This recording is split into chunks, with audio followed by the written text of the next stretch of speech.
They called it one of the greatest blunders in American foreign policy. It began with a 25% tariff on Indian goods in early August 2025, a so-called reciprocal duty. But when India kept buying Russian oil, something Washington branded a national security threat, President Trump escalated. He piled on another 25% penalty tariff. A formal Homeland Security notice confirmed the move. From August 27th, the total would double to a crushing 50%, one of the steepest tariffs ever imposed on a U.S. partner.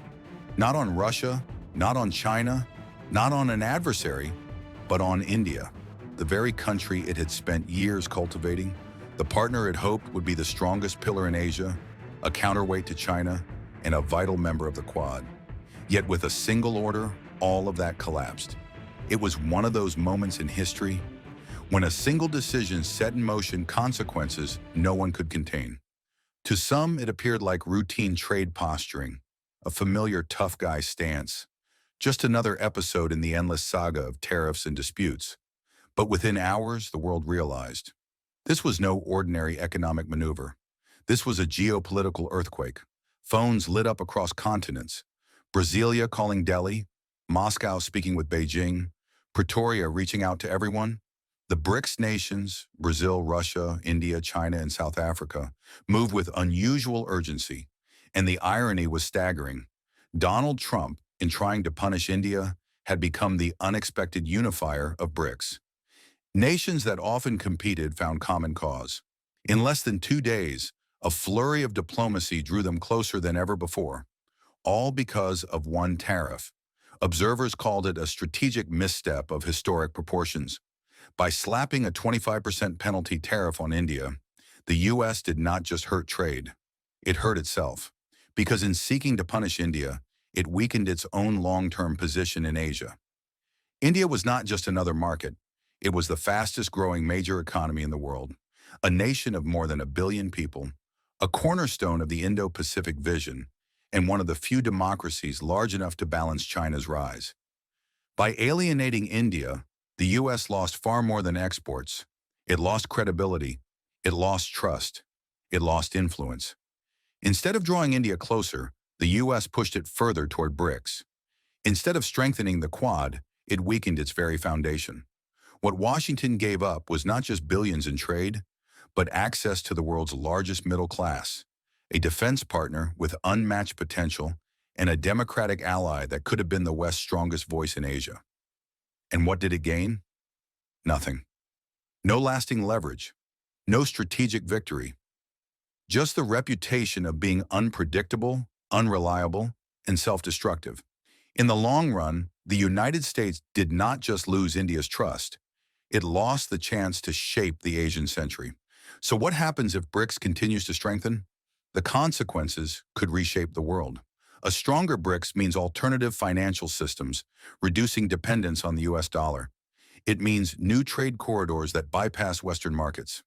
It means military cooperation outside of NATO's shadow. It means technology networks where sanctions lose their sting because countries have built their own supply chains. For India, it means freedom. No longer trapped between Washington and Beijing, India can chart its own course. Energy from Russia, technology from the West, markets from Africa and Brazil. For the world, it signals the rise of a true multipolar order, where no single nation dictates terms. And for the United States, it means declining influence. It means watching from the sidelines as nations it once courted build their own alliances.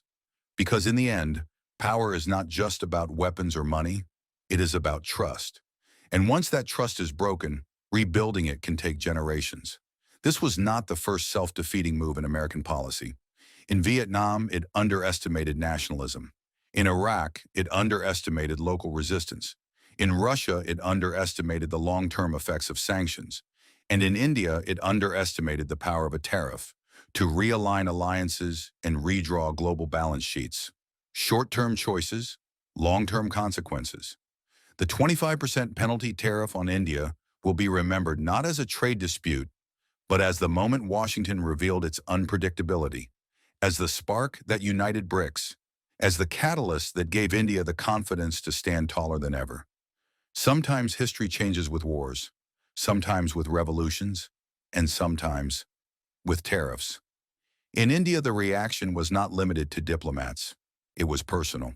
Across newsrooms, television studios, and public squares, the sentiment echoed.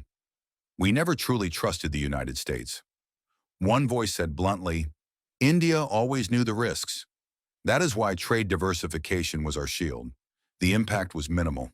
Another added with sharp humor. Trump deserves a Nobel Prize for uniting BRICS. Others were defiant. We will never forgive, and will never forget what was done to us. And some remembered the words of Henry Kissinger. It may be dangerous to be America's enemy, but to be America's friend is fatal. Ordinary citizens echoed the same feeling, that America had revealed its true face, that India must stand tall, even if sacrifice is required. One comment captured the spirit. Indians can eat less, stay hungry, but never bow to America. Another warned, a 25% penalty tariff was not economics. It was a colonial gesture. India will never forget this insult. The response was not isolationist, it was empowering. A reminder that India's strength lies in resilience, that BRICS was no longer just an option, it was a necessity. As one voice put it, the very fact that the U.S. is already terrified of BRICS creating its own currency, even before it exists, shows how scared they are. This was no longer just about leaders or diplomats. It was the Indian street, the Indian youth, the Indian diaspora, all speaking in one voice. And that voice was clear. India's future would not be dictated by Washington.